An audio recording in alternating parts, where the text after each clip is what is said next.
பவானி, எழுந்திருப்பா! எவ்வளவு நேரம் தூங்குவாய்? விருந்தினர்கள் அனைவரும் கீழே வர தொடங்கிவிட்டார்கள்.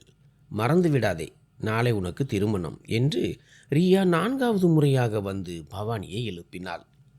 பவானி முகம் சுளித்தபடி எழுந்தாள். அண்ணி, என் திருமணத்தை உடனே வைக்காதீர்கள் என்று சொன்னேனே. நேற்றுதான் தேர்வுகள் முடிந்து நிம்மதியானேன். அதற்குள் திருமணமா என்று கேட்டாள் பவானி. அவள் கண்களில் இன்னும் தூக்கம் மிச்சம் இருந்தது. நாளை உனக்கு திருமணம் என்பது உனக்கு தெரியாதது போல பேசுகிறாயே என்று ரியா படுக்கையை சரி செய்து கொண்டே சொன்னாள். அண்ணி, எனக்கு தூக்கம் வருகிறது என்று பவானி மீண்டும் படுக்க முயன்றாள். வேண்டாம் பவானி, அத்தைக்கு கோபம் வரும். உன்னை என்னுடனேயே கீழே அழைத்து வர வேண்டும் என்று அவர் கண்டிப்புடன் சொல்லியிருக்கிறார் என்றாள் ரியா. ரியா அவளை மீண்டும் எழுப்பி உட்கார வைத்தாள். எனக்கு எந்த திருமணமும் வேண்டாம். நீங்கள் போய் வினித்திடம் சொல்லிவிடுங்கள். அவன் யாரையாவது திருமணம் செய்து கொள்ளட்டும். எனக்கு தூக்கம் வருகிறது என்று பவானி சொன்னாள். பவானி, வாய்க்கு வந்தபடியெல்லாம் பேசாதே. சில நேரங்களில் கடவுள் பார்த்து கொண்டிருப்பார் என்று ரியா அவளை கண்டித்தாள். அவர்கள் பேசிக்கொண்டிருக்கும் போதே திடீரென வெளியிலிருந்து பெரும் சத்தம் கேட்டது. இருவரும் அதிர்ச்சியடைந்து வெளியே ஓடி வந்தனர். என் தங்கைக்கு நீ எப்படி இப்படி ஒரு துரோகத்தை செய்யலாம் என்ற சுனிலின் குரல் கேட்டது. சுனில் வினித்தின் சட்டையை பிடித்து கொண்டிருந்தார். வினித் மௌனமாக நெற்றியில் சுருக்கங்களுடன் சுனிலை பார்த்து கொண்டிருந்தான். முழு மாளிகையிலும் ஒரு நிலநடுக்கம் ஏற்பட்டது போல ஒரு சூழல் நிலவியது. சுனில், அவனை விடு, பின்னால் வா என்று பிரகாஷ் தன் மகன் சுனிலை வினித்திடமிருந்து பிரித்தார். என்னை ஏன் தடுக்கிறீர்கள்? இவனை பாருங்கள். இவன் ஏற்கனவே திருமணம் செய்து கொண்டு வந்திருக்கிறான். இவனுக்கு வெட்கமே இல்லையா? என் தங்கை இவனுக்காக காத்திருக்கிறாள். இவன் யாரையோ திருமணம் செய்து வந்திருக்கிறான் என்று சுனில் ஆவேசமாக கத்தினான். சுனிலின் வார்த்தைகளை கேட்டதும் பவானிக்கு தலைமேலே இடி விழுந்தது போல இருந்தது. அவள் நம்பிக்கையற்ற பார்வையுடன் வினித்தை பார்த்தாள். அவன் எப்படி இப்படி செய்ய முடியும்? பவானியை திருமணம் செய்ய அவன் சம்மதித்திருந்தானே, பிறகு ஏன் இப்படி ஒரு துரோகம்? பவானியின் கண்களிலிருந்து கண்ணீர் வழிந்து கொண்டிருந்தது. ஆமாம், இந்த திருமணத்தை நான் எனக்காக என் விருப்பப்படியே செய்தேன். இதற்காக நான் யாரிடமும் வெட்கப்படவில்லை. யாருக்கும் எந்த விளக்கமும் அளிக்க வேண்டிய அவசியம் இல்லை. திருமணம் செய்திருக்கிறேன், ஒன்றும் பாவம் செய்யவில்லை என்று வினித் மிக கடுமையாகவும் குளிர்ந்த குரலிலும் சொன்னான். இதை கேட்டு அனைவரும் அதிர்ச்சியுடன் அவனை பார்த்தனர். ரமேஷ் தன் மகனை மிகுந்த வேதனையுடன் பார்த்தார். உன்னை அறைந்து உன் முகத்தை சிவக்க வைக்க வேண்டும் என்று தோன்றுகிறது. ஆனால் மகன் தந்தையை மதிக்க மறக்கும்போது தந்தைதான் தன் அடிகளை பின்வாங்கி கொள்ள வேண்டும். என்னை மன்னித்து விடுங்கள் பிரகாஷ் அவர்களே. இன்று என் பிள்ளையால் நான் மிகுந்த அவமானம் அடைந்து நிற்கிறேன். ரமேஷ் தன் உயிர் நண்பனிடம் கைகூப்பினார். பிரகாஷ் தன் முகத்தை திருப்பிக் கொண்டார். தன் நண்பனை இப்படி துயரத்திலும் வலியிலும் அவரால் பார்க்க முடியவில்லை. சுனில் செய்ததும் தவறுதான். அவன் இரு மகிழ்ச்சியான குடும்பங்களுக்கு நடுவே நெருப்பை மூட்டிவிட்டான். நான் அவனை கொன்று விடுவேன் என்று சுனில் மீண்டும் ஆவேசமாக முன்னேறினான். ஆனால் பிரகாஷ் அவனை தடுத்தார். சுனில், என் மீது ஆணையாக வினித் மீது கை வைக்கக்கூடாது என்று மீண்டும் அவனை தடுத்தார். அப்போது அங்கிருந்த அனைவரும் மௌனமாக அந்த துயர காட்சியை கண்டனர். திருமணத்திற்காக இரு வீடுகளிலும் விருந்தினர்கள் நிரம்பி வழிந்தனர். வேறு ஊர்களில் இருந்து வந்திருந்த சில விருந்தினர்கள் தலை குனிந்து வருத்தப்பட்டனர். வினித்திற்கு அருகில் மணப்பெண் கோலத்தில் நின்றிருந்த அந்த பெண் பயந்த கண்களுடன் அனைவரையும் பார்த்து கொண்டிருந்தாள். அவளுக்கு பூனை போன்ற கண்கள் இருந்தன. அந்த கண்களில் மயங்கிதான் வினித் அவளை மணந்து வந்து இருந்தான். நேற்று வரை வினித்திற்கு பவானியின் கண்களும் தான் பூனை கண்களைப் போல தெரிந்தன. இருவருக்கும் இடையே எப்போதும் நட்பு கலந்த உறவு இருந்தது. ஏனெனில் அவர்கள் தந்தையர் நண்பர்கள். இருவரது தொழிலும் ஒன்றாக இருந்தது. பங்களாவை கூட இருவரும் ஒன்றாகவே வாங்கினார்கள். ஒன்றாகவே வாழ்ந்தனர். ஆனால் இன்று எல்லாம் தலைகீழாக மாறியது. நாளை திருமணம் நடக்கவிருந்த நிலையில் வினித் இன்று வேறொரு பெண்ணை திருமணம் செய்து வந்து விட்டான். வீட்டில் அனைவரும் கவலையில் ஆழ்ந்தனர். இந்த திருமணம் வினித்தின் விருப்பத்தால் நடக்கவில்லை என்றால் பரவாயில்லை. ஆனால் நேற்று வரை பவானியை நேசித்தவன் இன்று தன் விருப்பப்படியே அவளை தவிர்த்து விட்டு வேறொருத்தியை மணந்து வந்தது பவானியை அவமானப்படுத்துவதாக இருந்தது. பவானியின் இதயத்தில் வெறுப்பு தாழாமல் பொங்கியது. வினித், இது என்ன செய்தாய் என்று ரியா தன் சகோதரனை பார்த்து துயரத்துடன் கேட்டாள். நான் தான் சொன்னேனே, இப்போது இதை பற்றி நான் எதுவும் பேசப்போவதில்லை. பிறகு ஏன் எல்லோரும் என் பின்னால் சுற்றுகிறீர்கள் என்றான் வினித். பிறகு நாங்கள் என்ன செய்வது? பவானி செய்த தவறு என்ன? அவளுக்கு திருமண ஆசை காட்டிவிட்டு இன்று வேறொரு பெண்ணை மனைவியாக வீட்டுக்கு கொண்டு வந்திருக்கிறாயே என்றாள் ரியா. அவள் என் மனைவி. முறைப்படி மனம் முடித்து வந்திருக்கிறேன். மரியாதையுடன் பேசு என்று அந்த பெண்ணிற்காக வினித் பரிந்து பேசினான். சுனில் ஆத்திரத்துடன் அவன் பேச்சை இடைமறித்து, மரியாதையா? எங்கே இருக்கிறது மரியாதை? இன்று எல்லோர் முன்னிலையிலும் எங்கள் மானத்தை மண்ணோடு மண்ணாக ஆக்கிவிட்டாயே என்றார் ரமேஷ். தன் மகளின் பக்கம் சாய்ந்து பேசினார். ஒரு பக்கம் மகன் வினித்திற்கும் பவானிக்கும் திருமணம் நடக்கவிருந்தது. மறுபக்கம் ஒரு வருடத்திற்கு முன்பே தன் மகள் ரியாவை சுனிலிற்கு மனம் முடித்து கொடுத்திருந்தார். இப்போது வினித்தின் இந்த செயலால் ரியாவின் குடும்ப வாழ்க்கையும் ஆபத்தில் இருந்தது. அவர்கள் இரட்டிப்பு துன்பத்தை சந்திக்க வேண்டியிருந்தது. நான் ஒரு திருமணம் செய்து கொண்டதால் உங்கள் மரியாதை மண்ணோடு மண்ணாகிவிட்டது. இவ்வளவு கோபப்பட தேவையில்லை. சீமா, என்னுடன் வா. வினி தன் புது மனைவியின் கையை பிடித்து கொண்டு உள்ளே செல்ல தொடங்கினான். ஒரு நிமிடம், நீ ஒரு முடிவெடுத்து விட்டாய் என்றால் இப்போது என் முடிவையும் கேட்டுக்கொள். சுனிலின் அந்த கடுமையான வார்த்தைகளை கேட்டு ரியாவின் இதயம் நழுவியது. நிச்சயமாக இப்போது அவளுக்கு தான் தண்டனை கிடைக்கப் போகிறது என்று அவளுக்கு தோன்றியது. சுனில் தன் இதழ்களை கடித்தபடி வினித்தை பார்த்தான். நிறைந்த சபையில் இன்று என் தங்கையை அவமானப்படுத்தி விட்டாய். இதையெல்லாம் நான் அவ்வளவு எளிதாக விட்டு விடுவேன் என்று நினைக்கிறாயே? சுனில் சொல்ல வருவதன் அர்த்தம் அங்கிருந்த அனைவருக்கும் நன்றாக புரிந்தது. வினித் ஏதேனும் கடுமையான பதிலை சொல்வதற்கு முன்பே சுனிலின் அம்மா மகனை சத்தமிட்டு அழைத்தார். சுனில் மேற்கொண்டு ஏதும் பேசாமல் தன் அம்மாவின் பக்கம் திரும்பினான். உன் வாயிலிருந்து எந்த தவறான வார்த்தையும் வரக்கூடாது. மீறினால் அது விபரீதத்தில் முடியும். உன்னை நான் ஒருபோதும் மன்னிக்க மாட்டேன் என்றார் அவர். அம்மாவின் பேச்சை கேட்ட சுனில் ஒரு நீண்ட பெருமூச்சியுடன் தன் கோபத்தை கட்டுப்படுத்த முயன்றான். அருகில் இருந்த மேஜையை ஆத்திரத்தில் எட்டி உதைத்துவிட்டு அங்கிருந்து வெளியேறினான். பவானியும் ரியாவும் பயத்தில் உறைந்திருந்தார்கள். வினித் மீது சுனிலிற்கு அத்தனை கோபம் இருந்தது. வினித் சீமாவின் கையை பிடித்தபடி தன் அறையை நோக்கி நடந்தான். ஒருமுறை கூட அவன் பவானியை திரும்பி பார்க்கவில்லை. நொடி பொழுதில் எல்லாம் முடிந்துவிட்டது. பவானி தன் அறையை நோக்கி ஓடினாள். ரியா அவளை வருத்தத்துடன் பார்த்தாள். பிறகு தன் தந்தை மீது ஒரு புகாரான பார்வையை வீசினாள். அவரோ கையெறு நிலையில் அப்படியே அமர்ந்திருந்தார். அப்பா, நீங்கள் நலமாக இருக்கிறீர்களா? ரியாவிற்கு அவர் நிலைமை சரியில்லை என்று தோன்றியது. என்னை அறைக்கு அழைத்து செல் மகளே என்று ரமேஷ் சொன்னார். ரியா அவரை தாங்கி பிடித்து அறைக்கு அழைத்து சென்றாள். சுனிலின் அம்மா தன் கணவருக்கு அருகிலேயே அமர்ந்திருந்தார். வினித் பவானிக்கு இப்படி ஒரு துரோகம் செய்ததை அவராலேயே இன்னும் நம்ப முடியவில்லை. இந்த விவகாரத்தை சரியாக கையாள்வது வினித்தின் பொறுப்பு. இதன் தாக்கம் ரியா மற்றும் சுனிலின் வாழ்க்கையில் படக்கூடாது என்று நான் விரும்புகிறேன். மற்றபடி இன்றுடன் வினித்திற்கும் நமக்கும் எந்த உறவும் இல்லை. பிரகாஷ் நிலைமையை புரிந்து கொண்டு தன் மனைவியிடம் பேசினார். அவரும் ஆமாம் என தலையசைத்தார். இருவரும் தங்கள் அறைக்கு சென்றனர். முற்றத்தில் ஒரு ஆழ்ந்த நிசப்தம் நிலவியது. சீமா மெல்ல, இதற்கெல்லாம் நான் தான் காரணம். என்னால் தான் உங்கள் குடும்பத்தினர் இன்று உங்களுக்கு எதிராக மாறிவிட்டனர் என்றாள். வினித் அவளை சமாதானப்படுத்தி, பரவாயில்லை, நீ கவலைப்படாதே, நான் எல்லாவற்றையும் கவனித்துக் கொள்கிறேன் என்றான். வினித்திற்கு தன் மீது அதிக நம்பிக்கை இருந்தது, எல்லாவற்றையும் சரி செய்து விடலாம் என்று. ஆனால் அவன் நினைப்பது போல இது அவ்வளவு எளிதல்ல என்பதை காலம் நிரூபிக்கப் போகிறது. நள்ளிரவு நேரத்தில்தான் சுனில் வீட்டிற்குள் நுழைந்தான். நாள் முழுவதும் அவன் வெளியே தான் இருந்தான். வீட்டிற்கு சென்றால் வினித்துடன் மீண்டும் சண்டை வரும் என்பதும் அதை தன் பெற்றோரால் தாங்க முடியாது என்பதும் அவனுக்கு தெரியும். வினித்தை அவன் எப்போதும் தன் உயிர் நண்பனாகவே கருதி வந்தான். அவர்கள் இருவரும் வெவ்வேறு குடும்பத்தை சேர்ந்தவர்கள் என்று யாராலும் சொல்ல முடியாது. அனைவரும் அவர்களை சகோதரர்களாகவே கருதினர். சொல்லப்போனால் சில நேரங்களில் மக்கள் அவர்களை சொந்த சகோதரர்கள் என்றே சொல்வார்கள். அவர்களது அந்த அன்பிற்கு யாருடைய கண்ணோ பட்டுவிட்டது. சுனில் மிகுந்த ஆத்திரத்துடன் வீட்டிற்குள் நுழைந்தான். வரவேற்பறையில் இருந்த சோபாவில் அப்படியே சாய்ந்தான். அந்த மாளிகை முழுவதும் அப்போது நிசப்தமாக இருந்தது. சோபாவில் கைகளை விரித்தபடி கண்களை மூடிக்கொண்டான். ரியா தன் மாமியார் மாமனாருக்கு ஆறுதல் கூறிவிட்டு சமையல் அறையில் அமர்ந்திருந்தாள். யாரும் எதையும் சாப்பிடவோ குடிக்கவோ இல்லை.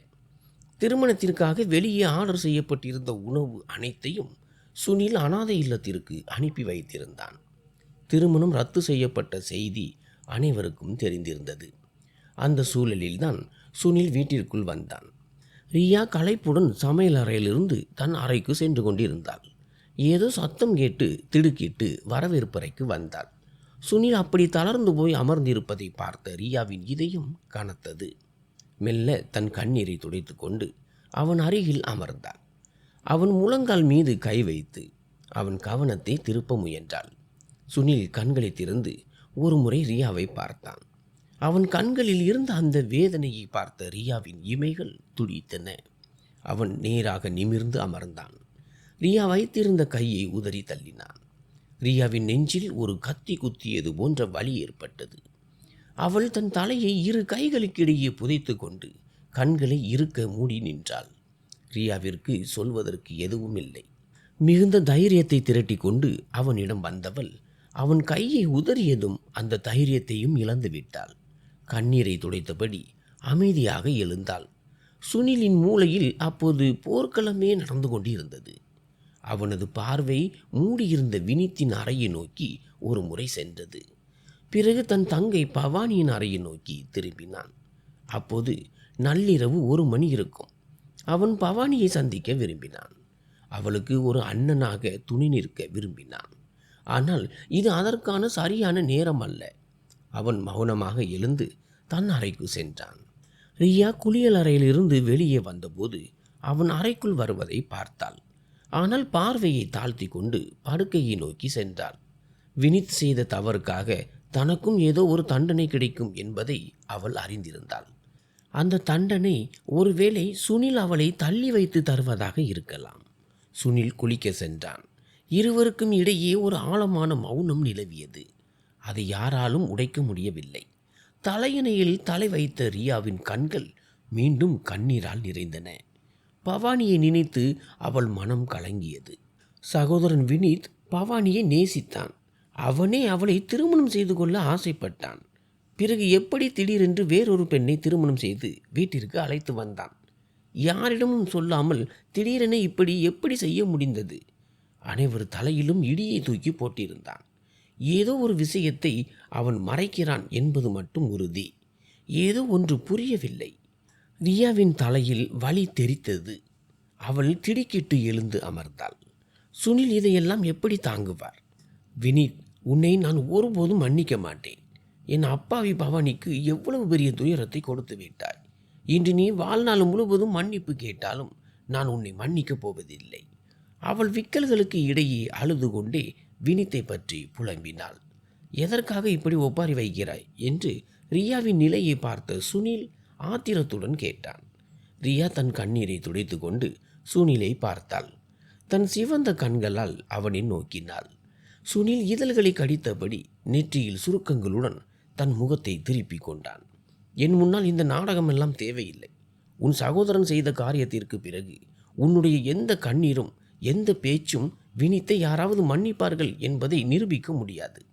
முடிந்தால் உன் சகோதரனை இப்போதே கொன்று விடுவேன் என்று சுனில் மிகுந்த வேதனையில் துடித்தபடி கூறினான். ரியாவின் இதயம் நொறுங்கி போனது. அவள் தன் கண்ணீரை துடைத்தபடி மேஜை டிராயரில் தலைவலி மருந்தை தேடினாள். பதற்றம் கூடும்போதெல்லாம் அவளுக்கு தலைவலி அதிகமாகும். இப்போதும் வலி கடுமையாக இருந்தது. ஏன் சத்தம் போடுகிறாய் என்று தூங்குவதற்கு முயன்ற சுனில் அவள் டிராயரை திறந்து மூடுவதை பார்த்து எரிச்சல் அடைந்தான். அவனது அதட்டலில் ரியா நடுங்கி பின்வாங்கினாள். கட்டிலின் ஓரத்தில் மோதி நின்றாள். இனி உன் சத்தம் கேட்கக்கூடாது என்று சுனில் தலையை தாங்கியபடி விளக்கை அணைத்துவிட்டு பக்கம் திரும்பி படுத்து கொண்டான். ரியா தன் வாயை கைகளால் மூடி விக்கல்களை அடக்கினாள். தலைவலியால் அவள் தலை வெடிப்பது போல இருந்தது. தலைவலி மருந்து கிடைக்கவில்லை. இந்த நிலையில் தூங்குவது இருக்கட்டும், அவளால் நிம்மதியாக உட்காரக்கூட முடியவில்லை. பெருமூச்சு விட்டபடி அவள் எழுந்து பால்கனிக்கு சென்றாள். அங்கிருந்த குளிர்ந்த காற்றை சுவாசித்தாள். கண்ணீர் மீண்டும் கன்னங்களில் வழிந்தது. வினித், உன் ஒரு தவறு எங்கள் அனைவர் மீதும் பெரும் சுமையாக போகிறது. தன் சகோதரன் ஒரு நொடியில் சிதறடித்த உறவுகளை அவள் மீண்டும் ஒன்று சேர்க்க வேண்டியிருந்தது. மறுநாள் காலை கண் விழித்தபோது பவானிக்கு தலை சுற்றுவது போல இருந்தது. அவள் பெருமூச்சுடன் வெளியே வந்தபோது அந்த வீடு முழுவதும் ஒரு மயான அமைதி நிலவியது. அங்கே ஒரு மரண வீட்டை போன்ற நிசப்தம் நிலவியது. பவானியின் இதயம் வெடிப்பது போல இருந்தது. அவள் அறியாமலே அவளது பார்வை மாடி படிக்கட்டுகளை நோக்கி சென்றது. வினித்தின் அறை கதவு இன்னும் மூடியே இருந்தது. நேற்று அவனுடன் மணப்பெண் கோலத்தில் நின்றிருந்த அந்த பெண்ணை இதற்கு முன்பே எங்கோ பார்த்திருப்பதாக பவானிக்கு தோன்றியது. ஆனால் எங்கே என்று அவளுக்கு நினைவில்லை. ரியா முகம் கழுவிவிட்டு சமையலறைக்கு சென்று கொண்டிருந்தாள். அவளது வீங்கிய முகத்தை பார்த்த பவானி வருத்தத்துடன் தலையசைத்தாள். நிச்சயமாக அண்ணன் இவளிடமும் சரியாக நடந்து கொண்டிருக்க மாட்டார். இந்த ஆண்கள் அப்படித்தான். ஒருவரை ஒருவரால் பழி வாங்க முடியாத போது பெண்களுக்கு பின்னால் ஒளிந்து கொள்கிறார்கள் என்று பவானி தனக்குள் நினைத்து கொண்டாள். அட பவானி, நீ எழுந்து விட்டாயா? ரியா அவளை பார்த்துவிட்டு அருகில் வந்தாள். ரியாவின் முகத்தில் ஒரு மென்மையான புன்னகை இருந்தது. உடல்நிலை பரவாயில்லையா என்று பவானியின் சூடாக இருந்த கையை தொட்டு பார்த்து கேட்டாள் ரியா. நான் நன்றாக இருக்கிறேன், அண்ணன் எங்கே என்று பவானி கேட்டாள். பவானியின் முகத்தில் சிறு புன்னகை கூட இல்லை. நேற்று வரை துள்ளி திரிந்தவள் இன்று ஏன் இவ்வளவு அமைதியாகிவிட்டாள்? விடிந்தவுடனேயே எங்காவது ஓடி போய் விடலாம் என்று பவானிக்கு தோன்றியது. ரியாவின் முகமும் துயரத்தில் ஆழ்ந்திருந்தது. இருவரும் சேர்ந்து காலை உணவை மேஜையில் அடுக்கத் தொடங்கினார்கள். இருவரும் தங்களை தாங்களே பிஸியாக வைத்து கொள்ள முயன்றனர். பிரகாஷையும் அவரது மனைவியையும் அழைக்க ரியா சென்றாள். ரமேஷை அழைக்க பவானி சென்றாள். மகளே, உன்னிடம் மன்னிப்பு கேட்கக்கூட எனக்கு தகுதி இல்லை என்று சொன்ன ரமேஷின் கண்கள் மீண்டும் கலங்கின. உங்களிடம் யார் மன்னிப்பு கேட்க சொன்னது? நீங்கள் பெரியவர், அப்படி நினைக்காதீர்கள். எனக்கு அது பிடிக்காது. வாருங்கள், எல்லோரும் சேர்ந்து சாப்பிடலாம். பிறகு நாம் நடைபயிற்சி செய்வோம் என்று பவானி புன்னகையுடன் சொன்னாள். ரமேஷ் அவள் தலையில் கனிவுடன் கை வைத்து அவளுடன் வெளியே வந்தார். பிரகாஷ் தன் நண்பனை இன்று மிகவும் வயதானவராக உணர்ந்தார். தன் மகன் கொடுத்த சுமை ஒரே நாளில் அவரை முதுமையாக்கி விட்டது போல இருந்தது. பவானி ரமேஷின் அன்பை பெற்றுக்கொண்டு அங்கே அமர்ந்தாள். பவானியின் முகத்தில் இருந்த புன்னகையை பார்த்து ரியா நிம்மதி அடைந்து அனைவருக்கும் உணவு பரிமாறத் தொடங்கினாள். அப்போது வினீத் சீமாவை அழைத்து கொண்டு கீழே வருவது தெரிந்தது. அவன் அவளை அழைத்து கொண்டு டைனிங் டேபிளுக்கு வந்தபோது பவானியின் முகம் மாறியது. வினீத் அனைவருக்கும் வணக்கம் சொல்லிவிட்டு ரியாவிடம் பேசினான். வினீத், இந்த உணவு எங்கள் அனைவருக்கும் சமைக்கப்பட்டது. நீயும் உன் புது மனைவியும் உங்களுக்கான உணவை நீங்களே சமைத்து கொள்ளுங்கள். சமையலறை அந்த பக்கம் இருக்கிறது என்று ரியா கராராக சொன்னாள். அவள் கோபத்துடன் வார்த்தைகளை கொட்டிவிட்டு முகத்தை திருப்பிக் கொண்டாள். தட்டை நோக்கி சென்ற வினீத்தின் கை அப்படியே நின்றது. நல்லது, சொல்லிவிட்டாய். இனி எங்களுக்கு 2 வேளை உணவு கூட கிடைக்காது போலிருக்கிறது என்று வினீத் வருத்தத்துடன் முகம் சுளித்தபடி எழுந்தான். வினீத், மீண்டும் உட்கார் என்று அவன் எழுவதை பார்த்த பிரகாஷ் தடுத்தார். அவர் தடுத்ததை கண்டு அனைவரும் ஆச்சரியத்துடன் அவரை பார்த்தனர். ரியா, மகளே, உணவருந்தும் ஒரு எதிரியை கூட யாரும் தடுத்து நிறுத்த மாட்டார்கள். வினீத் இந்த வீட்டின் உறுப்பினர். இனிமேல் நீ இப்படி செய்வதை நான் பார்க்கக்கூடாது என்று ரியாவை லேசாக கண்டித்தார். அனைவருக்கும் உணவு பரிமாறு ரியா என்று சுனிலின் அம்மா ரியாவை பார்த்து சொன்னார். அவர் சொன்னதால் ரியா தயக்கத்துடன் வினித்திற்கும் அவன் மனைவி சீமாவிற்கும் உணவு பரிமாறத் தொடங்கினாள். பவானி கோபத்துடன் மேஜையை விட்டு எழுந்தாள். பவானி, மகளே, சாப்பிட்டு விட்டு செல் என்று பிரகாஷ் பவானியை தடுத்தார். அந்த தருணத்தை சுனில் பார்த்தபோது ஆத்திரத்தில் தன் இதழ்களை கடித்து கொண்டான். தன் மனைவி ரியா தன் தங்கையின் வாழ்க்கையை சிதைத்தவனுக்கும் அவன் புது மனைவிக்கும் உபசரிப்பு செய்வதை அவனால் தாங்க முடியவில்லை. ரியா, எதற்காக இவ்வளவு உபசரிப்பு செய்கிறாய் என்று சுனில் ஆவேசமாக கத்தினான். ரியா திடுக்கிட்டதில் அவள் கையில் இருந்த டீ கோப்பை நழுவியது. டீ சிந்தி அவள் கையில் பட்டது. அக்கா, கவனமாக இருங்கள் என்று வினித் பதற்றத்துடன் ரியாவின் கையை பிடித்தான். பவானியும் ரியாவிடம் ஓடி வந்தாள். அண்ணி, அதிகமாக சுட்டுவிட்டதா என்று கேட்டாள். ரியா தன் கையை பிடித்தபடி சுனிலை பார்த்து கொண்டிருந்தாள். அவளுக்கு இருபுறமும் வினித்தும் பவானியும் நின்றிருந்தார்கள். சுனில் தன் இதழ்களை கடித்தபடி தன் அறைக்கு சென்றான். அண்ணி, நான் மருந்து போடுகிறேன் என்று பவானி ரியாவை தன் அறைக்கு அழைத்து சென்றாள். வினித் தன் அப்பாவை அழைக்க முயன்றான். ஆனால் அவர் கை உயர்த்தி அவனை அங்கேயே தடுத்தார். நேற்றே உன் அப்பா இறந்து விட்டார் என்று நினைத்துக்கொள். அதுதான் உனக்கு நல்லது. மீண்டும் உன் முகத்தை என்னிடம் காட்டாதே. என்னை அப்பா என்று அழைக்காதே என்று மிக கடுமையாக சொல்லிவிட்டு அங்கிருந்து சென்றார். சீமா தலை குனிந்து தன் கண்ணீரை துடைத்தபடி தன் வருகையால் சிதறிப்போன அந்த குடும்பத்தை பார்த்து கொண்டிருந்தாள். வினித், என்னால் என்னை ஒருபோதும் மன்னிக்க முடியாது என்று சீமா அழுதபடி சொன்னாள். வினித் தன் இதழ்களை கடித்தபடி, எது எப்படி நடக்கிறதோ அப்படியே நடக்கட்டும் சீமா. யாரிடமும் எதுவும் சொல்லவோ கேட்கவோ தேவையில்லை என்றான்.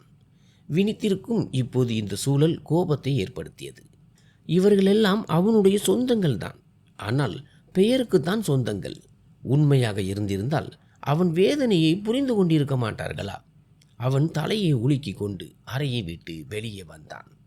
அப்போது திடீரென பவானி குறுக்கே வர இருவருக்கும் பலமான மோதல் ஏற்பட்டது. பவானி கீழே விழாமல் இருக்க அவனது சட்டையை பிடித்து கொண்டாள். ஆனால் வினித் அவளுக்கு சிறு உதவியும் செய்யவில்லை. அவளை தொடவும் இல்லை. பவானி சற்றென்று அவன் சட்டையை விட்டுவிட்டு தானாக கீழே விழ தயாரானாள். ஆனால் இந்த முறை வினித் அவளது இடுப்பை பிடித்து அவள் கீழே விழும் முன் தாங்கினான். மீண்டும் அவளை நேராக நிற்க வைத்தான். இருவரது பார்வையும் மௌனமாக பல விஷயங்களை பேசிக்கொண்டன. ஆனால் இதழ்கள் அசையவில்லை. அவன் சென்று விட்டான். ஆனால் பவானியின் கோபம் குறையவில்லை. அநேகமாக இனி வாழ்நாள் முழுவதும் இப்படியே கழியக்கூடும் என்று நினைத்தபடி பவானி தன் அறைக்கு சென்றாள். கை இப்போது எப்படி இருக்கிறது? 2 நாட்களுக்கு பிறகு டீ சிந்தி சுட்ட ரியாவின் காயம் சுனிலிற்கு நினைவுக்கு வந்தது. ரியா ஆச்சரியத்துடன் அவனை திரும்பி பார்த்தாள். அவளால் நம்பவே முடியவில்லை. உண்மையாகவே அதிகமாக சுட்டுவிட்டதா என்று கேட்டபடி அவன் அருகில் அமர்ந்து அக்கறையுடன் அவளது கையை பார்த்தான். நான் நன்றாக இருக்கிறேன் என்று சொன்ன ரியா அவன் பிடியிலிருந்து தன் கையை இழுத்து கொண்டாள். ஆனால் சுனில் மீண்டும் அவள் கையை பற்றி கொண்டான். எனக்கு மிகுந்த கோபம் வந்தது. வினித் செய்த காரியத்திற்கு பிறகு என்னால் எப்படி என்னை கட்டுப்படுத்த முடியும் என்று சுனில் மெல்ல கூறினான். நீங்கள் சொல்வது சரிதான், எல்லா தவறும் என்னுடையதுதான் என்று அவள் தலை குனிந்து புகாரான குரலில் சொன்னாள். சூழல் அப்படி அமைந்து விட்டது. அதில் நாம் அனைவரும் சிக்கி தவிக்கிறோம் என்று சொல்லியபடி சுனில் எழுந்து குளியலறைக்கு சென்றான். ரியா, உங்களுக்கு உணவு கொண்டு வரவா என்று கேட்டாள். கோபங்கள் ஒருபுறம் இருந்தாலும் ஒரு நல்ல மனைவியாக அவனது தேவைகளை கவனிப்பதில் அவள் தவறவில்லை. வேண்டாம், பசி இல்லை என்று சொல்லிவிட்டு அவன் குளியலறைக்குள் சென்றான். அவன் குளித்துவிட்டு வெளியே வந்தபோது அறையில் விளக்குகள் அணைக்கப்பட்டிருந்தன. இரவு விளக்கு ஒளியில் ரியா தூங்குவதற்கு படுத்திருப்பதை அவனால் பார்க்க முடிந்தது. அவன் தன் ஈரமான முடியை துடைத்தபடி கட்டிலில் சாய்ந்து அமர்ந்து மொபைலை பயன்படுத்த தொடங்கினான். ஆனால் தலைவலி அதிகமாகவே மொபைலை ஓரமாக வைத்துவிட்டு தூங்குவதற்கு படுத்தான். ஆனால் தூக்கம் வரவில்லை. அவனுக்கு தன் மனைவி ரியாவின் மீது காதல் பொங்கியது. அவள் அவனுக்கு பிடித்தமானவள். எவ்வளவு காலம்தான் கோபத்தில் தள்ளி இருக்க முடியும்? ரியா பாதி தூக்கத்தில் இருந்தாள். சுனில் இப்படி அருகில் வருவான் என்று அவள் எதிர்பார்க்கவே இல்லை. அவளது இதயம் ஒன்றொன்றி வேகத்தில் துடித்தது. இரவு முழுவதும் காதலில் திளைத்து அவன் அவளுக்கு தன் அன்பை உணர வைத்தான். காலையில் ரியா கண் விழித்த போது சுனில் ஆழ்ந்த உறக்கத்தில் தலையணையில் தலை வைத்து தூங்கி கொண்டிருந்தான். அவனை எழுப்ப வேண்டும் என்று ரியாவிற்கு தோன்றியது.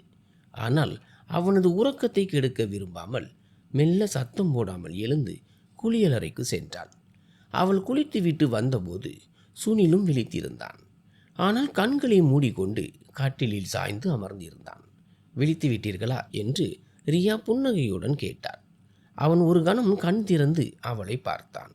அடுத்த கணமே மீண்டும் கண்களை மூடிக்கொண்டான். ரியாவின் உதட்டில் இருந்த புன்னகை ஒரு நொடியில் மறைந்தது. சுனிலின் முகத்தில் மீண்டும் அதே கோபமும் வருத்தமும் தெரிந்தது. இரவு அவர்களுக்குள் எதுவுமே நடக்காதது போல அவன் நடந்து கொண்டான். அவள் பெருமூச்சு விட்டபடி தன் கலங்கிய கண்களை துடைத்து கொண்டாள். சுனில் மௌனமாக எழுந்து குளியலறைக்கு சென்று குளிக்கத் தொடங்கினான். நேற்று இரவு நடந்தது அன்பு அல்ல.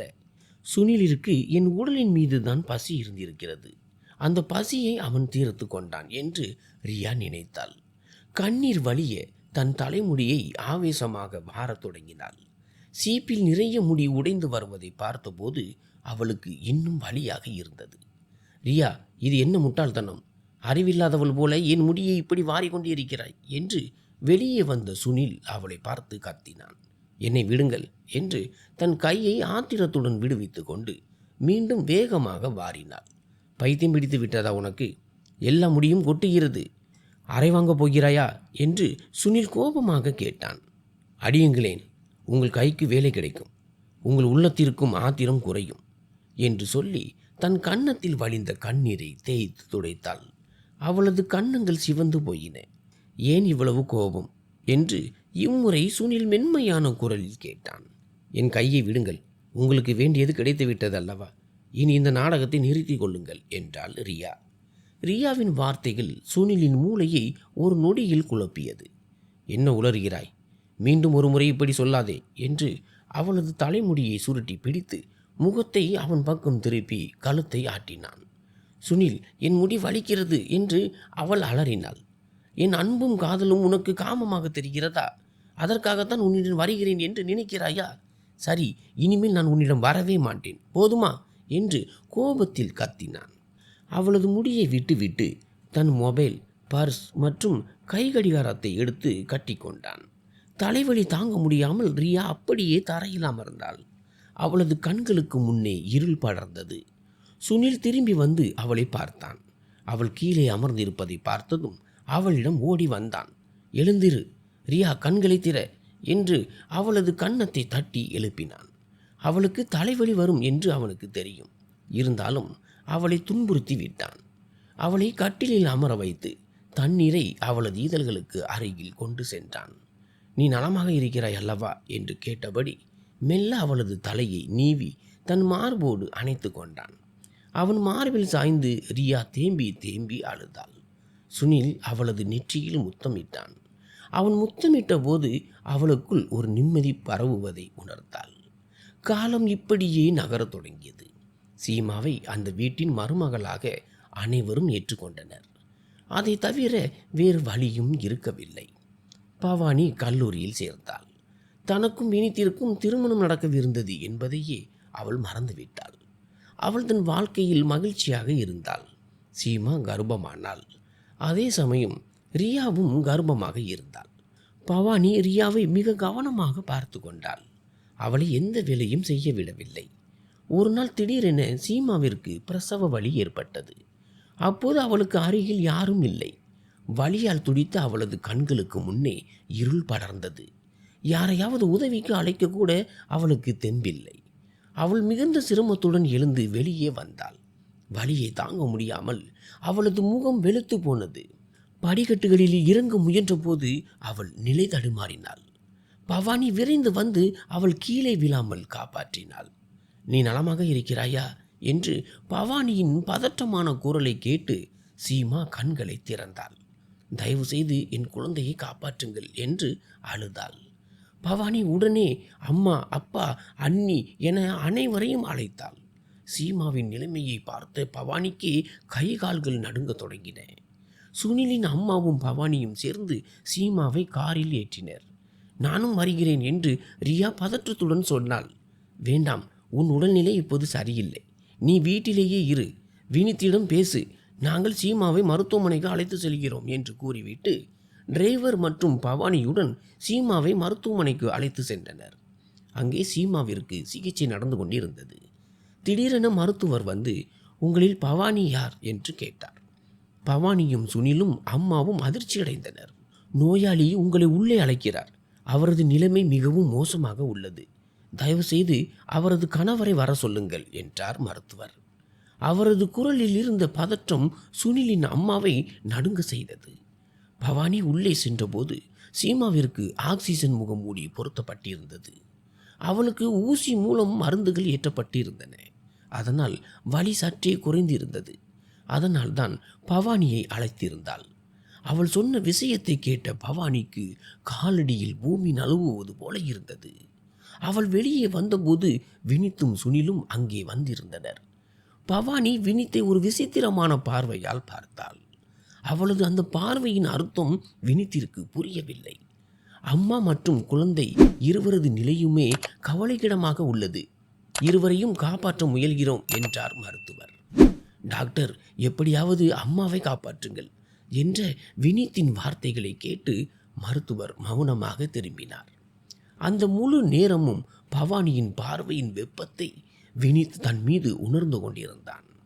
1 மணி நேர அறுவை சிகிச்சைக்கு பிறகு ஆண் குழந்தை பிறந்த செய்தியை மருத்துவர் சொன்னார். ஆனால் சீமா தன் வாழ்க்கை போராட்டத்தில் தோற்று போனாள். அனைவர் கண்களிலும் கண்ணீர் வழிந்தது. வினித் அங்கேயே நிலைகுலைந்து அமர்ந்தான். எல்லாம் இவ்வளவு சீக்கிரம் மாறிவிடும் என்று அவன் எதிர்பார்க்கவில்லை. சுனில் அவன் தோளில் கை வைத்து மௌனமாக ஆறுதல் கூறினான். சீமா இறந்து 1 வாரம் ஆகிவிட்டது. அவளது குழந்தையை பவானிதான் கவனித்துக் கொள்கிறாள். இந்த உலகில் சீமாவிற்கு என்று யாரும் இல்லை. வினித்து தான் அவளுக்கு அடைக்கலம் கொடுத்திருந்தான்.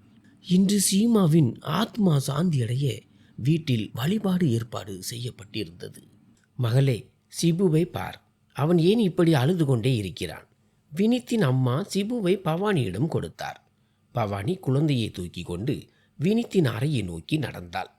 அவனுக்கு பால் தயார் செய்து புகட்டத் தொடங்கினாள்.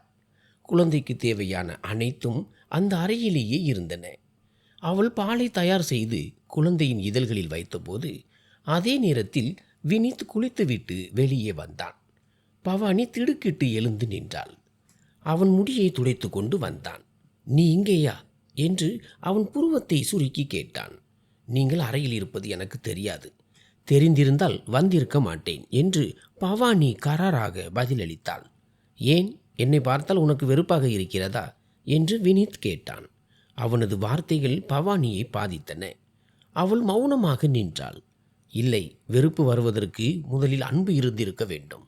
நம்மிடையே அப்படி எந்த உறவும் இல்லை, வெறுப்பதற்கோ அல்லது நேசிப்பதற்கோ என்று பவானி தன் வார்த்தைகளை அரைகுறையாக நிறுத்தினாள். ஒரு கணம் இருவரது பார்வையும் மோதிக்கொண்டன. அடுத்த நொடியே பவானி சிபுவை தன் மார்போடு அணைத்தபடி வெளியே சென்றாள். வினித் தலையை உலுக்கி கொண்டு தன் முடியை உலர்த்த தொடங்கினான். என்ன ஆனது? ஏன் இவ்வளவு அமைதியாக இருக்கிறாய் என்று சுனில் ரியாவிடம் கேட்டான். ரியாவின் பிரசவத்திற்கு இன்னும் 1 மாதம் இருந்தது. அந்த வீட்டில் இப்போது சிபுவின் மழலை சத்தம் எதிரொலித்து கொண்டிருந்தது. சுனிலை தவிர மற்ற அனைவருக்கும் அந்த செல்ல குழந்தை கிருஷ்ணன் போல பிடித்திருந்தது. குழந்தையின் மீதான சுனிலின் அலட்சியம் யாருக்கும் தெரியாதது அல்ல. சுனில் சிபு பிறந்தபோது அவன் ஒரு முழுமையான 9 மாத குழந்தையை போலவே இருந்தான். ஆனால் வினித்திற்கு திருமணமாகி 5 மாதங்கள் தான் ஆகின்றன என்று ரியா குழப்பத்துடன் சொன்னாள். சீமா திருமணத்திற்கு முன்பே கர்ப்பமாக இருந்தாளா என்று ரியா யோசித்தாள். சுனில் இதை கேட்டு அதிர்ச்சியடைந்தான். உன் சந்தேகம் சரியாகத்தான் இருக்கும். அதனால்தான் வினித் அவளை அவசரமாக திருமணம் செய்திருக்கிறான். ஆனால் பிரச்சனை என்னவென்றால், இறப்பதற்கு முன் சீமா பவானியிடம் என்ன சொன்னாள்? அதனால்தான் பவானி அந்த குழந்தையை தன் உயிராக கருதி சுமக்கிறாளா? அது என்ன ரகசியம் என்று சுனில் கேட்டான். ரியா, அந்த ரகசியத்தை நானும் தெரிந்து கொள்ள விரும்புகிறேன். உன்னை எது இவ்வளவு கவலைப்பட வைக்கிறது? என்னிடம் தெளிவாக சொல் என்று கூறி அவளை தன் மடியில் அமர வைத்தான். ரியாவின் கர்ப்பகால தோற்றம் சுனிலை அவளிடம் ஈர்த்தது. அவன் அவளது வயிற்றை தொட்டு முத்தமிட்டான். சுனில், நீங்கள் நான் சொல்வதை கேட்கவில்லை என்று ரியா சினிங்கினாள். கேட்டுக்கொண்டுதான் இருக்கிறேன். என் குழந்தையை நேசிக்க விடு. அவன் என்னை மிஸ் செய்கிறான் என்றான் சுனில். ரியாவின் இதழ்களில் புன்னகை பூத்தது. இங்கேயோ பவானி திருமணத்திற்காக ஒரு நிபந்தனை விதித்து வினித்தை திணறடித்தாள். அந்த நிபந்தனை ஏன் அவ்வளவு முக்கியம்? வீட்டில் மீண்டும் ஒரு முறை வினித் பவானி திருமண பேச்சு எழுந்தது. இரு பெற்றோர்களுக்கும் தன் பிள்ளைகளை இணைக்க வேண்டும் என்பதே ஆசை. பவானி சிபுவை ஒரு தாயை போலவே கவனித்து வந்தாள். இதை பார்த்த குடும்பத்தினர் பவானியிடம் திருமணத்தை பற்றி கேட்டபோது அவள் ஒரு நிபந்தனை விதித்தாள். அதை கேட்ட வினித்திற்கு கோபம் தலைக்கு ஏறியது. இதுதான் என் நிபந்தனை. திருமணம் செய்ய வேண்டுமானால் இதை ஏற்க வேண்டும், இல்லை என்றால் உங்கள் இஷ்டம் என்று கூறி சிபுவை அணைத்து கொண்டாள். சிபுவிற்கு இப்போது 3 மாதங்கள் ஆகிறது. எந்த பிரதிபலனும் எதிர்பாராமல் பவானி அவனை தன் அறையிலேயே வைத்து பராமரித்தாள். சீமாவின் மகனை அவள் ஏன் தாயாக பார்க்கிறாள் என்ற ரகசியம் யாருக்கும் தெரியவில்லை. உன் நிபந்தனைக்கு என்னால் சம்மதிக்க முடியாது என்று வினித் ஆத்திரமடைந்தான். அது உங்கள் விருப்பம், இதில் கட்டாயம் ஏதுமில்லை என்று பவானி கராராக பதிலளித்தாள். பவானி வினித்திற்கு சரியான தண்டனையை கொடுத்திருந்தாள். பிறகு இரு குடும்பத்தாரின் சம்மதத்துடன் திருமணம் நடந்தது. பவானி தன் நிபந்தனைப்படி தன் அறையிலேயே இருந்தாள். அவள் திருமணத்திற்கு மட்டுமே சம்மதித்தாள். அவனுடன் வாழ சம்மதிக்கவில்லை. இது வினித்திற்கு மிகுந்த கோபத்தை அளித்தது. ஆனால் பவானி மௌனமாக இருந்தாள். பவானியின் நிபந்தனை மிக கடுமையானது என்பதுதான் வினித்தின் ஆதங்கம். பவானி இப்போதுதான் சிபுவை தூங்க வைத்துவிட்டு எழுந்தாள். அவளுக்கு இடுப்பு வலிப்பதை போல இருந்தது. அதே நேரத்தில் வினித் அறைக்குள் நுழைந்தான். கதவை தட்டாமல் உள்ளே வந்த அவனை பார்த்ததும் அவளுக்கு கோபம் வந்தது. நீங்கள் கதவை தட்டிவிட்டு உள்ளே வந்திருக்க வேண்டும் என்று புருவத்தை சுருக்கியபடி பவானி தன் துப்பட்டாவை சரி செய்து கொண்டு வினித்தை முறைத்து பார்த்தாள். நான் உன் கணவன் என்பதையும் உன் மீது எனக்கு உரிமை இருக்கிறது என்பதையும் நீ மறந்துவிட்டாய் போல் இருக்கிறது என்று சொல்லியபடி அவன் அவளை நோக்கி முன்னேறினான். இந்த திருமணத்திற்கு நான் ஒரு நிபந்தனை விதித்திருந்ததை நீங்கள் மறந்துவிட்டீர்கள் போலிருக்கிறது என்று தன் துடிக்கும் இதயத்தை சமாளித்தபடி பவானி சொன்னாள். எனக்கு தெரியும், அதை நான் ஏற்றுக்கொண்டேன் என்று சொன்ன வினித் அவளிடம் நெருங்கி வந்தான். அவனது செயல்களால் ஆத்திரத்தில் பவானியின் கை ஓங்கியது. வினித்தின் கன்னத்தில் 5 விரல் தடங்களும் பதிந்தன. பதிலுக்கு வினித்தும் கையை ஓங்கினான். பயத்தில் பவானி கண்களை இறுக்க மூடிக்கொண்டாள். ஆனால் வினித் தன் கையை நடுவழியில் நிறுத்தினான். தன் கோபத்தை அவன் எப்படி கட்டுப்படுத்தினான் என்பது அவனுக்கு மட்டுமே தெரியும். 2 வருட கால அவகாசம் கேட்டாய் அல்லவா? இதோ வாக்குறுதி அளிக்கிறேன். அந்த 2 வருடங்கள் முடியும் வரை உன்னை ஒரு விரலால் கூட தீண்ட மாட்டேன். ஆனால் சிபுவிற்கு 2 வயது ஆகும் அடுத்த நொடிக்காக கூட நான் காத்திருக்க மாட்டேன். எந்த தயக்கமும் இன்றி உன் ஆன்மாவோடு கலந்து விடுவேன். உன் இதய துடிப்பை எனதாக்கி கொள்வேன். அன்று உன்னால் மட்டுமல்ல, யாராலும் என்னை தடுக்க முடியாது, புரிகிறதா என்று அவளது தோள்களை பிடித்து உலுக்கி கத்தினான். அடுத்த கணமே அவன் அறையை விட்டு வெளியேறினான். பவானி தன் கண்ணீரை துடைத்தபடி அமர்ந்து தன் கையை பார்த்தாள். தான் செய்ததை நினைத்து வருந்தினாள். வினித் மீது கை வைக்கும் எண்ணம் அவளுக்கு இல்லை. ஆனால் கோபத்தை கட்டுப்படுத்த முடியாமல் கை நீட்டி விட்டாள். ஆம், 1 வருடம் உண்மையை மறைத்த வினித்திற்கு அவள் 2 வருட தண்டனை கொடுத்து கொண்டிருந்தாள். ரியாவிற்கு பிரசவ வலி ஏற்பட்ட போது சுனில் ஊரில் இல்லை. பிரகாஷ் அங்கிள் மட்டுமே மருத்துவமனையில் இருந்தார். சிபுவை வினித்தின் அம்மாவிடம் விட்டுவிட்டு பவானி மருத்துவமனைக்கு ஓடினாள். மருத்துவர்கள் நிலைமை கவலைக்கிடமாக இருப்பதாக சொன்னார்கள். 6 மாதங்களுக்கு முன்பு சீமா மரணத்தோடு போராடிய அதே சூழல் பவானிக்கு நினைவுக்கு வந்தது. ரியாவிற்காக அவள் கடவுளிடம் அழுது பிரார்த்தனை செய்தாள். அப்போது வினித் வேகமான அடிகளுடன் உள்ளே நுழைந்தான். அவன் அவளை நோக்கித்தான் வந்து கொண்டிருந்தான். பவானியின் இதயம் கனத்தது. அந்த நொடியில் வினித்தின் மார்பில் சாய்ந்து விட வேண்டும் என்று அவள் மனம் ஏங்கியது. வினித் தனக்கு வேண்டும், எந்த நிலையிலும் வேண்டும் என்று அவள் உணர்ந்தாள். வினித் அருகில் வந்ததும் அவள் சட்டென்று அவனது மார்பில் சாய்ந்து கட்டிப்பிடித்து கொண்டாள். வினித் அப்படியே உறைந்து நின்றான். பவானி தானாக முன்வந்து தன்னை கட்டிப்பிடிப்பதை அவனால் நம்ப முடியவில்லை. அவன் அவளை விலக்க முயன்றான். ஆனால் அவள் அவனை இன்னும் இறுக்கமாக அணைத்து கொண்டாள். அவளது அழுகை வினித்தை துன்புறுத்தியது. அவன் அவளை தாங்கி பிடித்து அங்கிருந்த இருக்கையில் அமர வைத்தான். அவள் அவனது சட்டையை தன் முஷ்டிகளில் இருக்க பிடித்தபடி தேம்பி தேம்பி அழுதாள். பவானி, உன்னை சமாளித்துக்கொள் என்று வினித் மெல்ல சொன்னான். பவானி தன்னை தேற்றிக்கொண்டு பின்வாங்கினாள். தன் கண்ணீரை துடைத்தாள். மன்னித்து விடு என்று தன் செய்கைக்காக வெட்கப்பட்டாள். வினித் மௌனமாக இருந்தான். சிறிது நேரத்தில் மருத்துவர் ஒரு சிறு குழந்தையை அவர்களிடம் கொடுத்தார். அனைவரது முகத்திலும் மகிழ்ச்சி பொங்கியது. ரியா இப்போது நலமாக இருந்தாள். அனைவரும் கடவுளுக்கு நன்றி சொன்னார்கள். இக்கட்டான நேரம் கடந்துவிட்டது. ரியா வீட்டிற்கு அழைத்து வரப்பட்டாள். சுனில் தன் குழந்தையை பார்த்து மிகுந்த மகிழ்ச்சி அடைந்தான். ரியாவின் நெற்றியில் முத்தமிட்டு நன்றி கூறினான். வீடு முழுவதும் மகிழ்ச்சி பொங்கியது. வினித் வீட்டின் பொறுப்புகள் அனைத்தையும் கவனித்து கொண்டான். பவானியும் அவனுடன் சேர்ந்து வீட்டை அலங்கரித்தாள். சிபுவும் டோனியும் வந்த பிறகு அந்த வீடே சந்தோஷத்தில் திளைத்தது. ரியாவிற்கு சிறப்பு உபசரிப்புகள் செய்யப்பட்டன. வீட்டில் ஒரு சிறிய விருந்து ஏற்பாடு செய்யப்பட்டது. பவானி தன் கைகளாலேயே ரியாவிற்கு கேக் செய்திருந்தாள். அன்று மாலை அனைவரும் அந்த விருந்தை நன்றாக ரசித்தனர். வினித் வருவதற்கு தாமதமானதால் அவனால் விருந்தில் கலந்து கொள்ள முடியவில்லை. அந்த நாட்களில் அலுவலகத்தில் வேலை அதிகமாக இருந்தது. களைப்புடன் அவன் வீடு திரும்பிய போது நள்ளிரவாகி இருந்தது. அவன் சமையலறைக்கு சென்று ஃப்ரிட்ஜியை திறந்து உண்ணுவதற்கு ஏதேனும் தேடிய போது பவானி செய்த கேக் அவன் கண்ணில் பட்டது. தன் மனைவியின் கையால் செய்த கேக்கை சுவைக்க வேண்டும் என்று அவனுக்கு தோன்றியது. ஆனால் தன் மனதை கல்லாக்கி கொண்டு அவன் வேறொரு பெட்டியை திறந்தான். அதில் இருந்த வெஜ் பிரியாணியை ஒரு கிண்ணத்தில் எடுத்து சூடு செய்தான். அதே சமயம் தன் மொபைலில் மெயில் சரிபார்த்து கொண்டிருந்தான். கவனக்குறைவால் மைக்ரோவேவ் ஓடுவதை அவன் கவனிக்கவில்லை. பவானி விரைந்து வந்து மைக்ரோவேவை அணைத்தாள். அவளும் அங்கே வந்திருந்தாள். வினித் மொபைலில் மூழ்கியே இருந்தான். பவானி வருத்தத்துடன் தலையசைத்தபடி பிரியாணியை தட்டில் எடுத்து வைத்தாள். வினித் பெருமூச்சு விட்டபடி திரும்பினான். பவானி பிரியாவை தட்டுடன் வருவதைக் கண்டு அவன் ஆச்சரியமடைந்தான். பிறகு மௌனமாக டைனிங் டேபிளில் அமர்ந்து பிரியாணியை சாப்பிடத் தொடங்கினான். பவானியை முற்றிலும் புறக்கணித்து விட்டு அவன் மொபைலிலேயே பிஸியாக இருந்தான். அப்போது அவனது மொபைலுக்கு ஒரு அழைப்பு வந்தது. பவானி தண்ணீரை ஒரு டம்ளரில் நிரப்பி மேஜை மீது வைத்தாள். வினித் ஒரு பெண்ணிடம் பேசிக் கொண்டிருந்தான். நான் ஃபைல்களை சரிபார்த்து விட்டேன், அவற்றை மேனேஜருக்கு அனுப்பிவிடுங்கள் என்று அந்த பெண்ணிடம் சொன்னான். இல்லை, அதன் அவசியம் இல்லை, நான் பார்த்து கொள்கிறேன் என்று அவன் பேசிக்கொண்டிருந்தான். அது ஒரு பெண்ணின் குரலாக இருக்க வேண்டும். பவானியால் இதை பொறுத்து கொள்ள முடியவில்லை. ஆனால் தன் முகத்தில் அவள் அதை காட்டிக்கொள்ளவில்லை.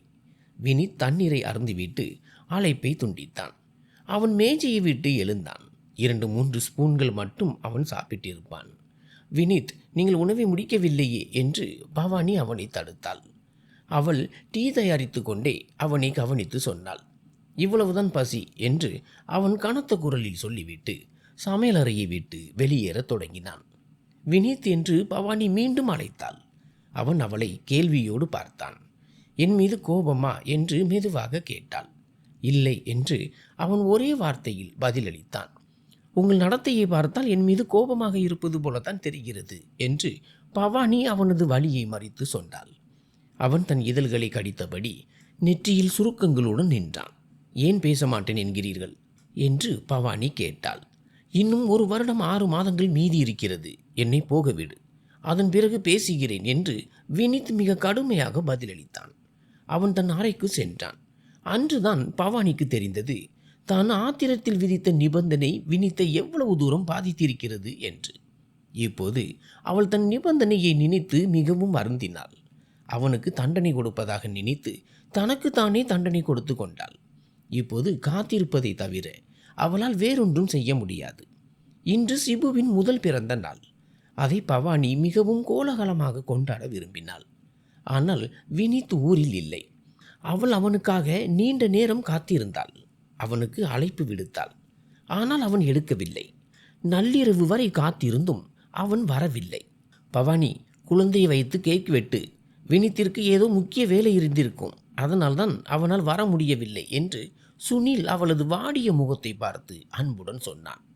இல்லை அண்ணா, சிபு அவரது மகன், அவருக்கு ஞாபகம் இருந்திருக்க வேண்டும். தனக்கென்று ஒரு குடும்பம் இருக்கிறது என்பது அவருக்கு தெரியாதா? வியாபாரம் மட்டும்தான் எல்லாமேவா? உணர்வுகளுக்கும் பாசத்திற்கும் மதிப்பே இல்லையா என்று அவள் வருத்தத்துடன் சொன்னாள். அப்போது தன் பின்னால் யாரோ நிற்பதை உணர்ந்து அவள் திரும்பினாள். வினித் கம்பீரமாக அங்கே நின்று அவளையே பார்த்து கொண்டிருந்தான். அவன் பழுப்பு நிற சூட் அணிந்திருந்தான். பவானி பிங்க் நிற சேலை அணிந்திருந்தாள். அதில் அவள் பேரழகியாக தெரிந்தாள். சிபு ஓடி சென்று வினித்தின் கால்களை கட்டிக்கொள்ள வினித் குனிந்து அவனை தூக்கி கொண்டான். பவானி முகத்தை திருப்பிக் கொண்டு தன் கண்ணீரை துடைத்தாள். சிபு பவானி மற்றும் வினித்துடன் சேர்ந்து கேக் வெட்டினான். அவனுக்கு ஏராளமான பரிசுகள் கிடைத்தன. சுனிலின் மகன் டோனி சிபுவை விட 6 மாதங்கள் இளையவன். ஆனாலும் சிபுவுக்கு அவனை மிகவும் பிடிக்கும். விளையாடி முடித்த சிபு பவானியின் மடியில் உறங்கி போனான். ரியா எல்லா வேலைகளையும் கவனித்தாள். பவானியின் உடல்நிலை காலையில் இருந்தே சரியில்லாமல் இருந்தது.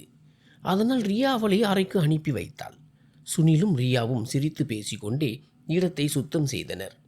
பவானி சிபுவை அழைத்து கொண்டு அறைக்கு வந்தாள். சிறிது நேரத்திலேயே அவளுக்கு தலை சுற்ற தொடங்கியது. அவள் தடுமாறி கீழே விழப்போனாள். அதற்குள் வினீத் கையில் பைகளுடன் உள்ளே நுழைந்தான். இந்த முறையும் அவன் கதவை தட்டாமல் உள்ளே வந்தான். சிபுவுக்காகவும் பவானிக்காகவும் அவன் சில பொருட்களை வாங்கியிருந்தான். அவற்றை கொடுக்க நேரம் கிடைக்காததால் இப்போது அறைக்கு வந்தான். பவானி சோபாவில் சரிந்து கிடப்பதைக் கண்டு அவன் பதற்றத்துடன் அவளிடம் ஓடினான். பவானி, நீ நலமாக இருக்கிறாயா என்று அக்கறையுடன் அவளது நெற்றியை தொட்டு பார்த்தான். அவளுக்கு லேசாக காய்ச்சல் இருந்தது. வினீத், எனக்கு ஒரு மாதிரியாக இருக்கிறது என்று கண்கள் சொருகும் நிலையில் பவானி சொன்னாள். எழுந்திரு, கட்டிலில் படு என்று அவளை தாங்கி பிடித்து அழைத்து சென்று காய்ச்சலுக்கான மருந்து கொடுத்தான். ஓய்வெடு, சிறிது நேரத்தில் சரியாகிவிடும் என்று அவளது நெற்றியை நீவினான். அவன் அங்கிருந்து கிளம்ப முற்பட்ட போது பவானி அவனது கையை பிடித்து கொண்டாள். தயவு செய்து போகாதீர்கள் என்று அரை தூக்கத்தில் முணுமுணுத்தாள். இங்கேயே தான் இருக்கிறேன், போகவில்லை என்று சொன்ன வினீத் அவளது தலையை மெல்ல அமுக்கிவிட்டான். அவன் மிகவும் களைப்பாக இருந்தான். ஆனாலும் பவானியின் துயரம் அவன் இதயத்தை பாதித்தது. எதற்கும் கலங்காத அந்த பெண் இன்று உடைந்து போவதைக் கண்டு அவனால் தாங்க முடியவில்லை.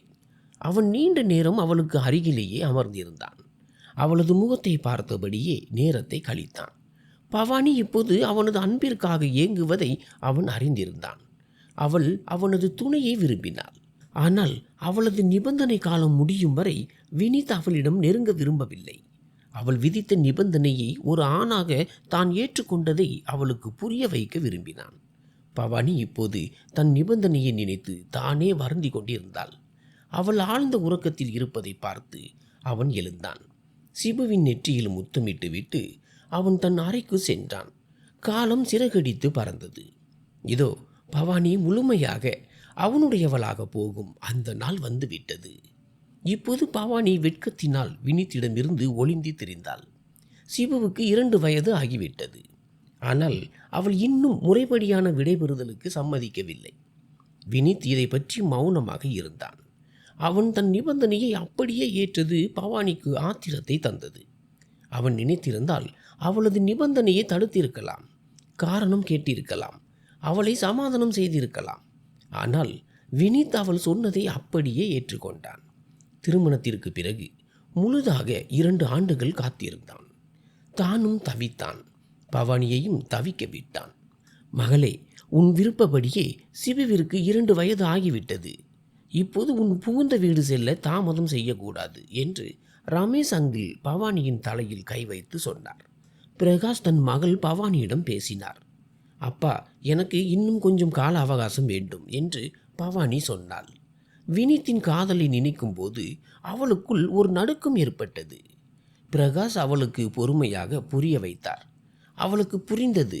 ஆனால் ஒரு விசித்திரமான பயத்தில் இருந்த தன் இதயத்தை அவளால் என்ன செய்ய முடியும்? 1 வாரம் கடந்தது. பவானியின் மௌனத்தை பார்த்து வினீத்தின் பொறுமை எல்லை கடந்தது. சிபுவிற்கு 2 வயது ஆகிவிட்டது. அதனால் இன்று முதல் நீ என் அறையில்தான் தூங்க வேண்டும் என்று சமையல் அறையில் பால் காய்ச்சி கொண்டிருந்த பவானியின் காதருகே மெல்ல சொல்லிவிட்டு சென்றான். பவானி தன் இதயத்தை பிடித்தபடி அவனை பார்த்தாள். இது முறையல்ல. முறைப்படி எல்லார் முன்னிலையிலும் என்னை அழைத்து சென்றால்தான் உன் வாழ்க்கையில் இணைவேன் என்று அவள் மனதிற்குள் உறுதி போட்டாள். அவள் தன் அறைக்கு சென்று சிபுவிற்கு பால் புகட்டி கொண்டிருந்த போது வினீத் கதவை தள்ளி கொண்டு உள்ளே நுழைந்தான். பவானியின் இதயம் படபடவென துடித்தது. நீயாக வருகிறாயா அல்லது நான் தூக்கி கொண்டு போகவா? இப்படி வரமாட்டேன். நீங்கள் முறைப்படி என்னை அழைத்து செல்ல வர வேண்டும் என்று பவானி தனக்கு தோன்றியதை பேசினாள். அவள் சிபுவை படுக்கையில் கிடத்தி கொண்டிருந்த போது வினீத் முன்னே வந்து அவளை தன் கைகளில் ஏந்தி கொண்டான். தன் அறையை நோக்கி அவன் நடக்கத் தொடங்க பவானி மலைத்து போய் அவனை பார்த்தாள். சிறிது நேரத்திலேயே அவளை தூக்கி கொண்டு அவன் தன் அறைக்குள் வந்தான்.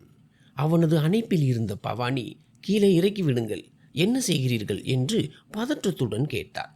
இன்று இரவு நான் எதையும் கேட்க மாட்டேன் பவானி. என்று சொன்னபடி அறை கதவை தன் காலால் எட்டி மூடிவிட்டு அவளை படுக்கையில் கிடத்தினான். பவானி திடுக்கிட்டு படுக்கையின் ஓரம் வரை பின்வாங்கினாள். வினித் இன்று பவானியின் நிபந்தனையை முழுமையாக நிறைவேற்றிவிட்டான். இன்று பவானியை அவனிடமிருந்து காப்பாற்ற யாரும் இல்லை. 2 வருடங்களாக பசியோடு இருந்த அந்த சிங்கத்தை அவனால் இனி கட்டுப்படுத்த முடியாது. அன்று இரவு முழுவதும் அவர்கள் காதலில் திளைத்தனர். இப்படியே விடியற்காலை ஆனது. ஆனால் பவானியின் இதயத்தில் இருந்த ஒரு கேள்வி அவளை இன்னும் வாட்டிக்கொண்டு இருந்தது. தன்னை கட்டுப்படுத்த முடியாமல் அவள் வினித்திடம் அந்த கேள்வியை கேட்டே விட்டாள்.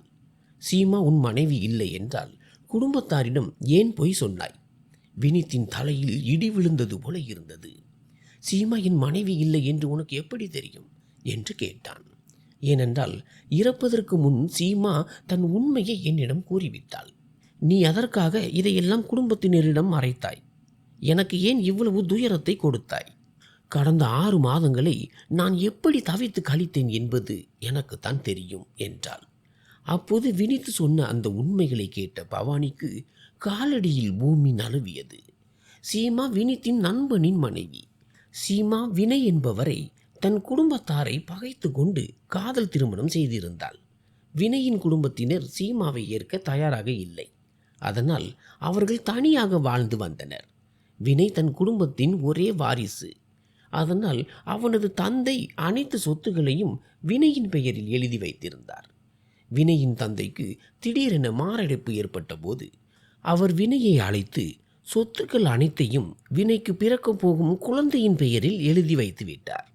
இந்த விஷயம் வினய் மற்றும் சீமாவிற்கு மட்டுமே தெரிந்திருந்தது. அவர்கள் குடும்பத்தில் வேறு யாருக்கும் தெரியாது. 6 மாதங்களுக்கு பிறகு ஒரு கார் விபத்தில் வினயும் இறந்து போனான். ஆனால் இறப்பதற்கு முன் என்னிடம் ஒரு சத்தியம் வாங்கி கொண்டான்.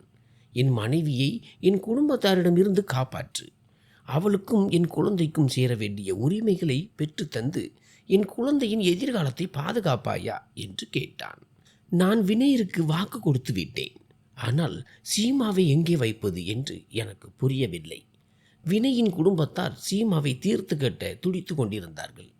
வினய் உயிரோடு இருந்தபோதே அவர்கள் சீமாவை ஏற்கவில்லை. இப்போது வினயும் இந்த உலகில் இல்லை. சீமாவையும் அவள் குழந்தையையும் காப்பாற்றவே நான் இதையெல்லாம் செய்தேன். சீமாவிற்கு ஏற்கனவே இதய நோய் இருந்தது. அதனால் பிரசவத்தின் போதே அவள் இறந்து விட்டாள். சீமாவை இந்த வீட்டிற்கு என் மனைவியாக அழைத்து வந்தால்தான் சமூகம் அவளை மரியாதையுடன் பார்க்கும் என்பதற்காகவே நான் பொய் சொன்னேன். வினித் சொன்னதை கேட்ட பவானிக்கு தன் மீது மிகுந்த கோபம் வந்தது. சில நேரங்களில் நாம் கண்ணால் பார்ப்பது உண்மையாக இருப்பதில்லை. அதற்கு பின்னால் பல ரகசியங்கள் புதைந்து கிடக்கின்றன என்பதை உணர்ந்து பவானி நிலைகுலைந்து போனாள். நேற்று வரை வினித்தை பற்றி என்னவெல்லாம் தவறாக நினைத்திருந்தாள். இன்று உண்மை தெரிந்ததும் அவள் ஆடி போனாள். சீமா இறக்கும் தருவாயில் பவானியிடம் சொன்னது இவ்வளவுதான். வினித் என் கணவன் இல்லை. இந்த குழந்தையின் தந்தையும் அவன் இல்லை. இதை சொன்ன பிறகு அவள் உயிர் பிரிந்தது. அந்த வார்த்தைகள் பவானியின் மனதை அமைதிப்படுத்தின. அப்போது பவானி யாரிடமும் எதுவும் சொல்லவில்லை. ஆனால் ரகசியமாக மருத்துவர் மூலம் வினித்திற்கும் குழந்தைக்கும் DNA பரிசோதனை செய்தாள். அதில் அந்த குழந்தை வினித்துடையது அல்ல என்பது உறுதியானது. ஆனால் இந்த விஷயம் பவானிக்கு மட்டுமே தெரியும். வீட்டில் வேறு யாருக்கும் இதை பற்றி சிறு துளி கூட தெரியாது. வினித்தின் வாயாலேயே இந்த உண்மைகளை கேட்க வேண்டும் என்று பவானி காத்திருந்தாள். நன்றி.